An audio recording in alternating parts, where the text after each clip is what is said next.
Swayam Prabha. Digital India. Educated India.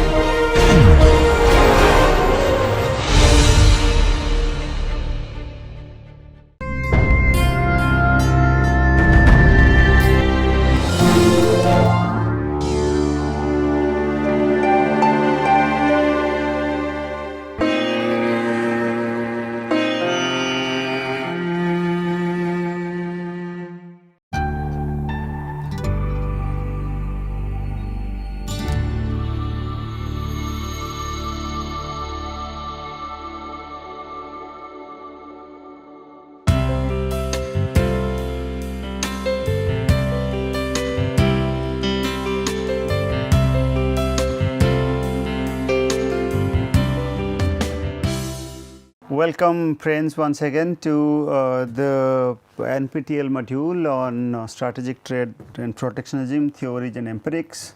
We have largely discussed many theories on identifying strategies for international trade.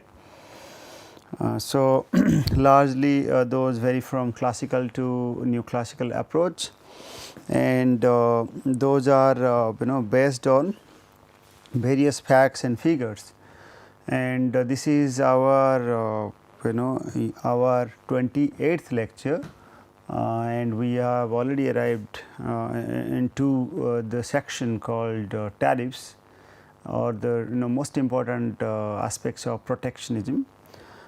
So, this is week number 6, and myself Dr. Pratap Mohanty have been covering these protection issues in various training centers, especially for the Indian revenue servants for their training, and largely the tariffs and the non-tariff barriers are discussed. And in this context, let us understand, since the last class we discussed types of barriers, types of protectionism, where we identified tariffs. So, now we are trying to find out what are the effects, what kind of effects. I mean today, in these two lectures we are emphasizing on the kind of effects or the kind of protection we are going to deal with. Especially the extent of effect, the magnitude of effect is very important to ponder on. So, therefore, the title of that chapter, the title of the presentation today is specified as welfare effects of tariff. So, what are exactly being covered or going to be covered are identify again protectionism, partial equilibrium analysis of tariff. This is the one we have also referred in our earlier lectures to some extent, especially identifying the effect on small country versus large country debates, while we understood for offer curve analysis. Now, besides that, we are also supposed to know the partial as against general equilibrium analysis of tariff. Then small country and large country debates must have been also understood for a better clarity.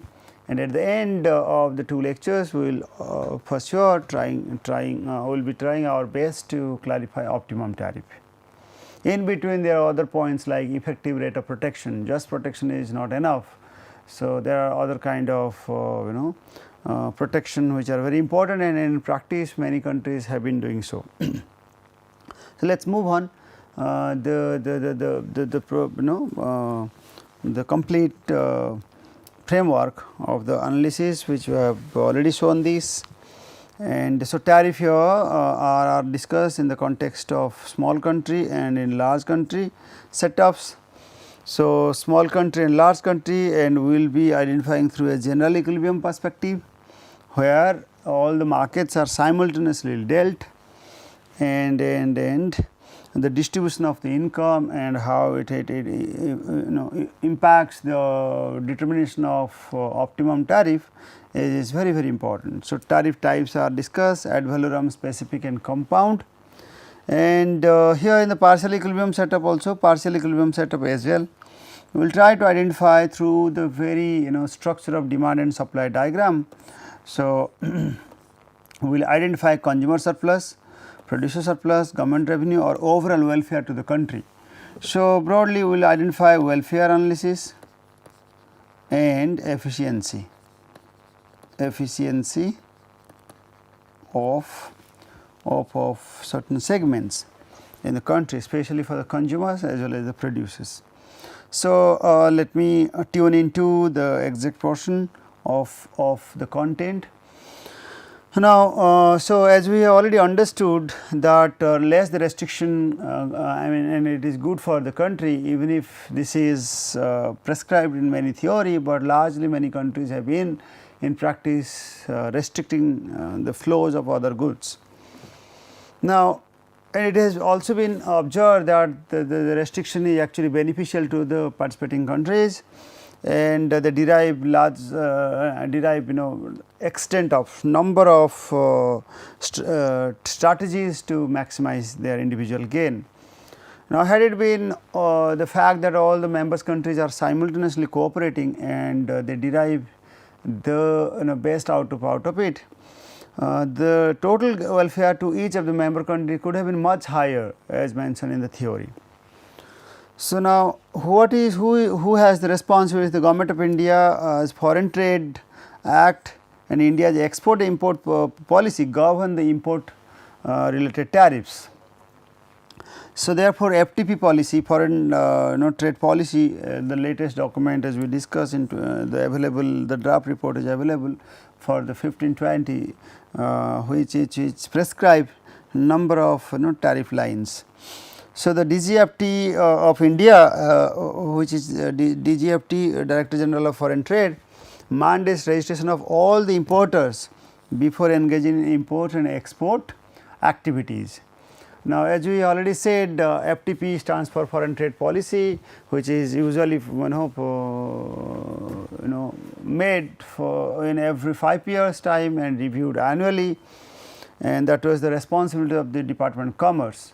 Now, there are how to I mean what it does basically in identifying market and product diversification, and these are usually the twin pillars of WTO discussion as well as the foreign trade policy. So, tariff, it has been also observed that tariff have been sharply reduced since World War II, and because of many suggestions through GATT or any other topmost financial organization, institutional framework which has actually reduced the tariff lines. Now, let us understand the effects of tariff. The previous some of the points we have already discussed in early lectures, so let us not emphasize so much.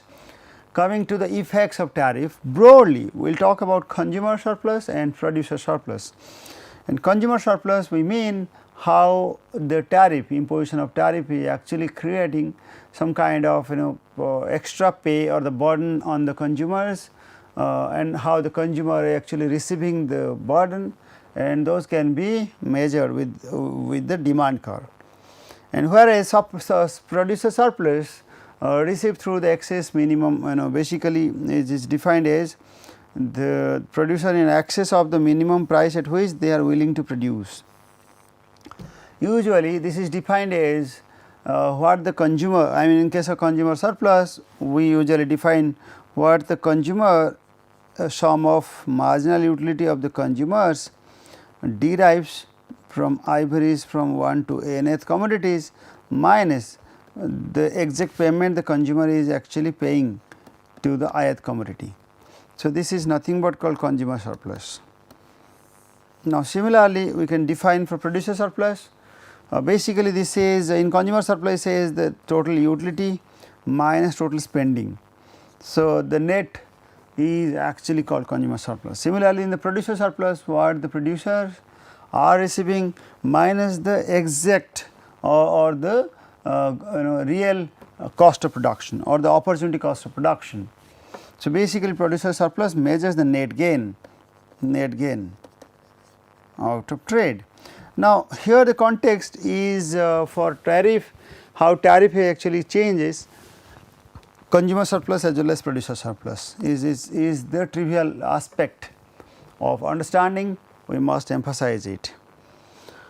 Now import, so there are different types of tariff as we discussed in the last class. Largely import versus and export tariffs are compared. Usually you do not, I mean countries hardly charge any tariffs, impose any tariff on exports because it demotivates exports, whereas country usually impose tariff on the imported products. So, so this is what we have said. So, I mean there are broadly different types of tariff. First category is ad valorem. It is basically the proportionate change in the value of the product and the the tax amount increases or decreases. Second one is specific, no matter what is the value we are importing, there will be a specific sum amount imposed. But the important direction in this regard is the compound tariff, where many of the tariff lines are actually channelized this through compound interest, where it is composed of fixed as well as ad valorem. So, there are different kind of structures given in tariff. So, those three are broadly discussed in different theories of tariffs. So, as we discussed in the last class, tariff is a tax on the obviously on the imported goods.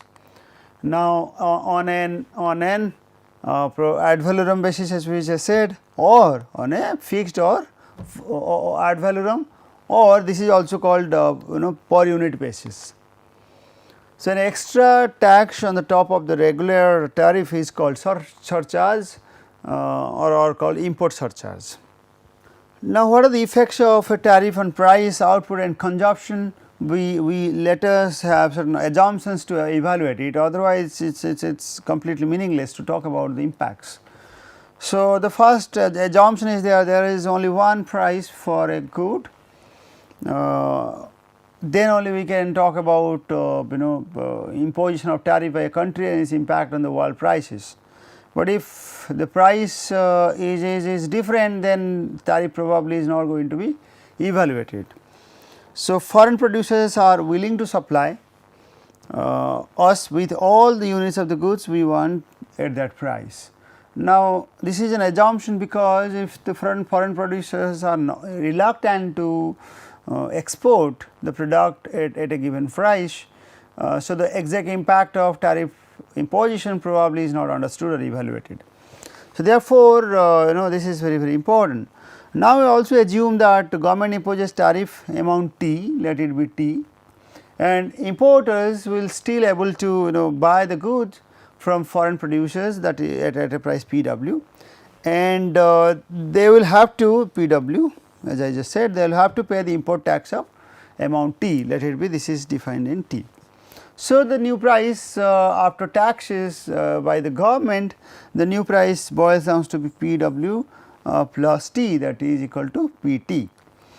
So, PT stands for the price after tariff. So, consumption, I mean basically this is on consumption of imported goods subsequently decreases, consumption decreases. Why? Because the price T is greater than that of P or PW. So, since the after price is higher, after tariff the price is higher, the consumption of those goods actually falls. So, to add further to our discussion, the domestic production of the goods increases as domestic firms are able to charge a higher price, while remaining are competitive vis-a-vis foreign firms. So, finally, imported goods actually decrease, as we just said. Now, based on this understanding, we may move into the discussion of resource allocation, how resources are actually allocated due to tariff. So, besides the rise in prices, there has been a fall in imports and due to the tariff influence. So, now how it affects allocation, because of the fact that inputs in domestic production is getting changed. So, there is an increase in the domestic production, I mean to increase the domestic production, which requires additional resource like land, labor, capital to be reallocated from prior uses. So, basically here we wanted to emphasize the allocation effects. Since the domestic cost of production increased after tariff on certain segment, So, the domestic reallocation takes place. If land is expensive or land related products are expensive, then land may be used little less. So, those reallocations also evaluated in terms of consumer surplus and producer surplus, we will evaluate in our in our diagram. So, what are the economic effects of tariff? As we already discussed, if tariff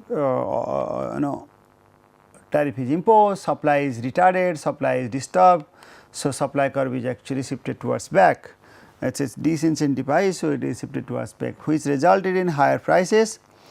Price will rise and quantity demanded will fall.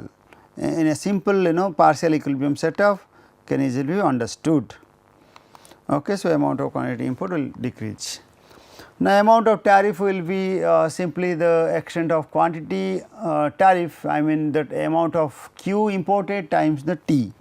So, it is nothing but tariff rate times the quantity imported. So, now this much is imported times T. So, this highlighted area is nothing but the revenue earned by the government if the tax is imposed by the government.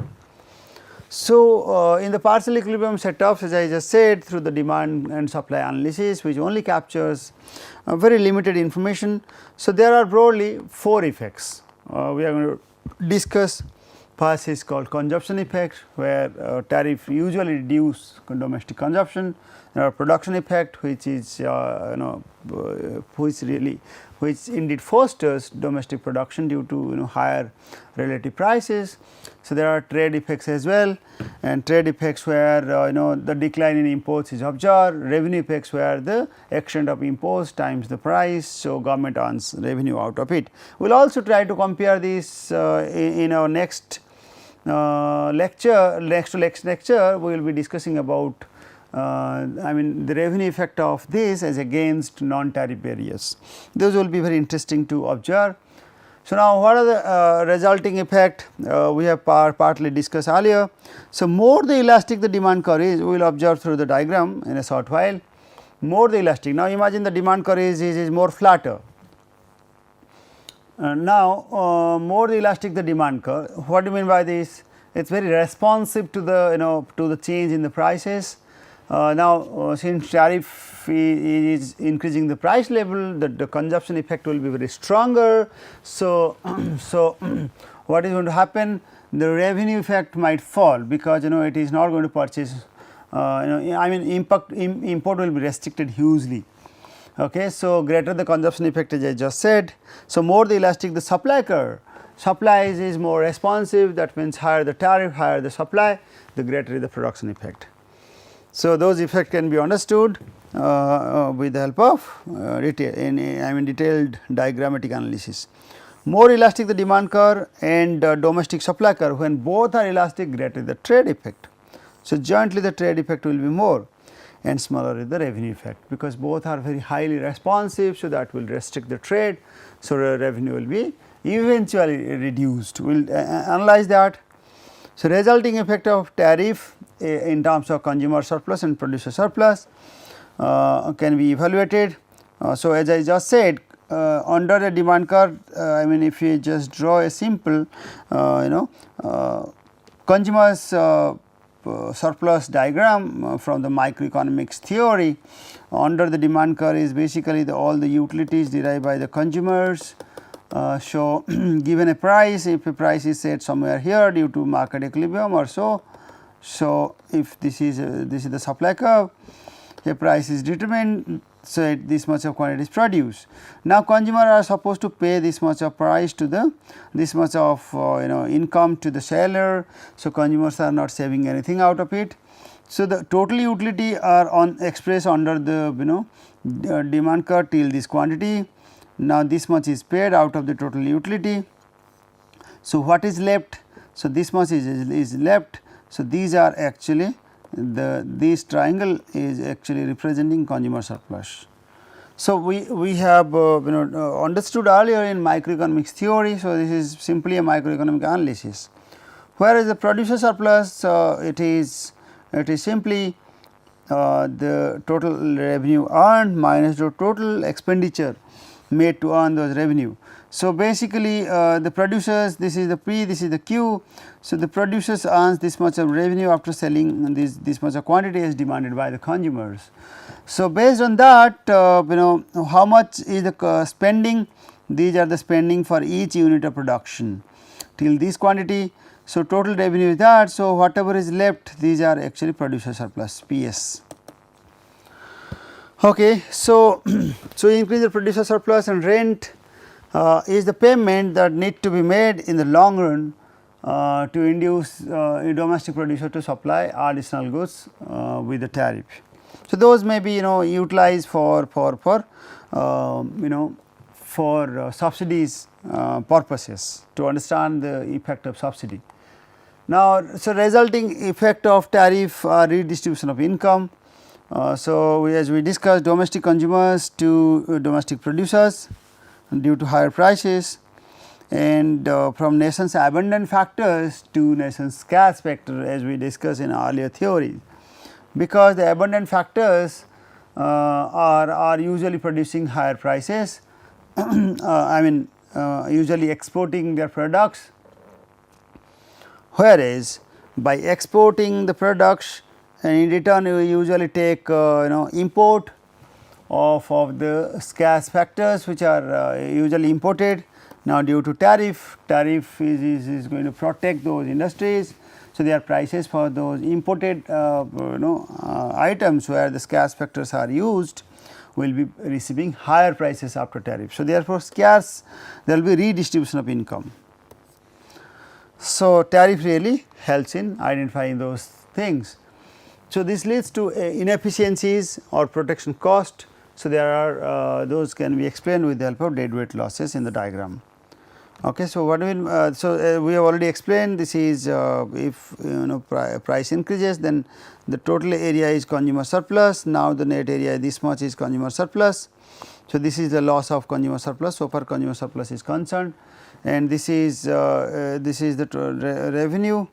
Now, at price 1, now at the new price 2, revenue is now increased. So, net gain in revenue is I mean these are under these are actually cost of production. So, the highlighted area is called net revenue to the producer, these are called producer surplus. PS, this is I mean gain of positive PS, and CS which is negative. Okay. So, this is clearly identified with the diagram. Now, given the explanation as we just made, the theory as we talked about, now if the price is 1 and 100% tariff is imposed on that. So, now if it is 1 rupees is added, so now price is actually T plus P plus T, P plus T which is equal to 2.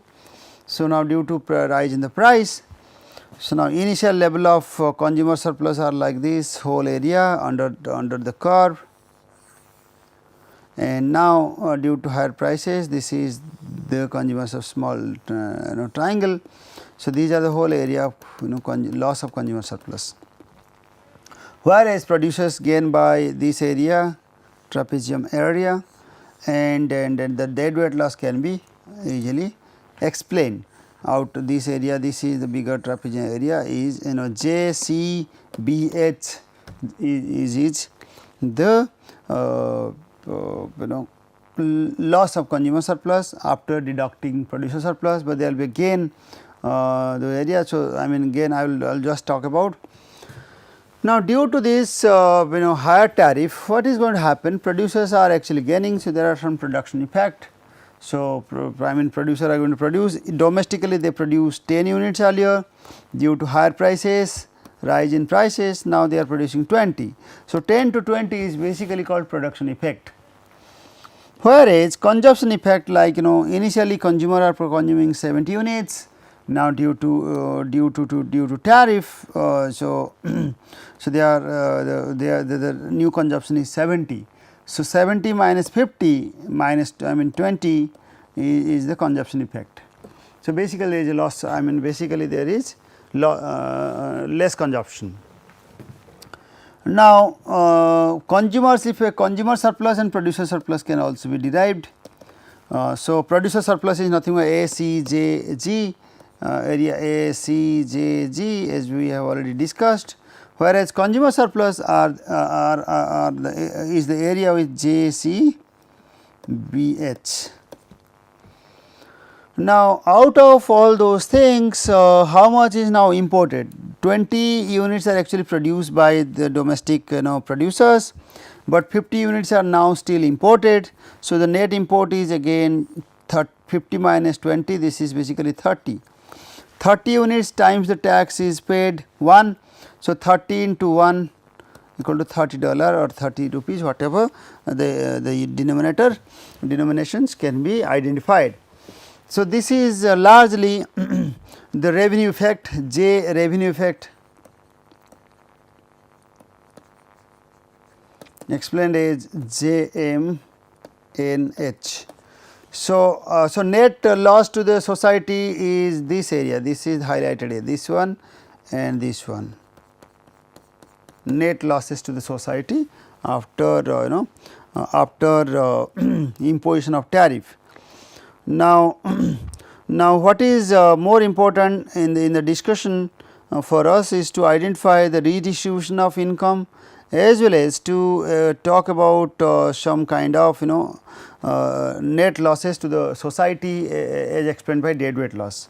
So, the JCM minus of this minus of H and B is called deadweight loss, DW, deadweight loss to the society so far as efficiency measures are concerned.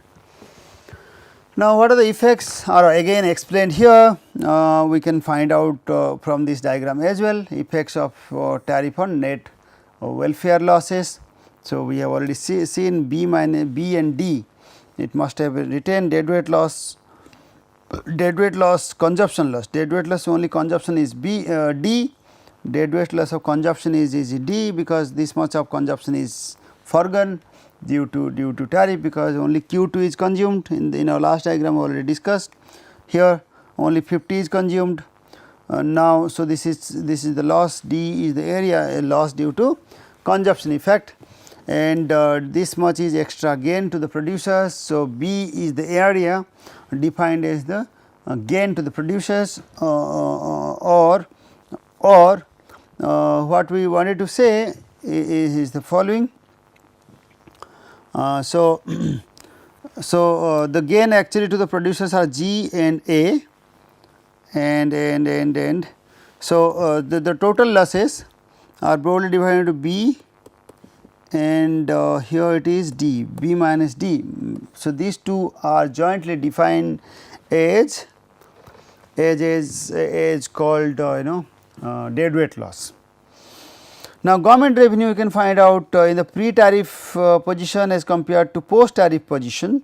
C is the area called government revenue.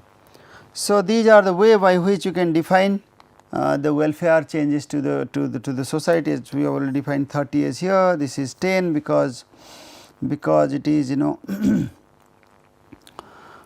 so times 1, this is the one area defined like this, this is the area defined here. So, as per the examples given in the book, you can refer the book by Dominic Salvatore, you can clarify the exact figures from the book. Now, let us understand certain other potential cost of tariff, since you are emphasizing the welfare effects of tariff. The tariff have effects that are less predictable and harder to quantify.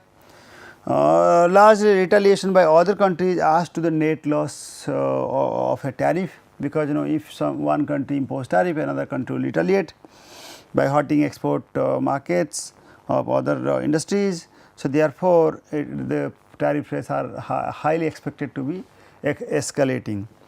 So, innovation related impacts are there, tariff reduce competitive pressures, because we restrict the movements.